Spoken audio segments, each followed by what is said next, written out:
ایمان کامل و ایمان نورانی از آن کسی هست که با زن نکاحی خود معامله خوب دارد.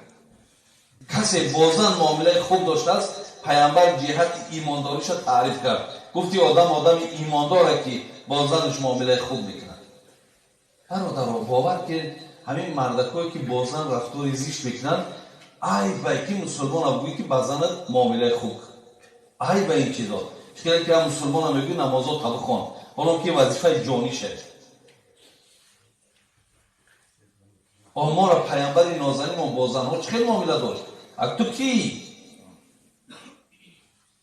نخواه زن تحقیر کردن، زن زدن، زن طلاق کردن همین نشانه جوانمردی باشد. اگر این نشانه جوانمردی میشی، ولی این اصحاب پیغمبر و این صاحبای مذهب همش همین کار را چنگ میزدن. در حدیث قدسی رب العالمین در قیامت ما بنده هاش عتاب میکرده، سختگیری میکرده. میفته که بیمار بودم خبرگیریم نآمدی. سبحان الله. بنده میفته ای پروردگار تو رب العالمین هستی، من خیلی تر خبرگیری می آمدم. پروردگار میفته فهمیدی که فلانی بندم بیمار است، خبرگیریش نرفتی. اگر خبرگیریش میرفتی من در نزد او بودم. گرسنه بودم طعامم ندادی. ای رب العالمین تو رب العالمین هستی، من تو را خیلی طعام میدادم.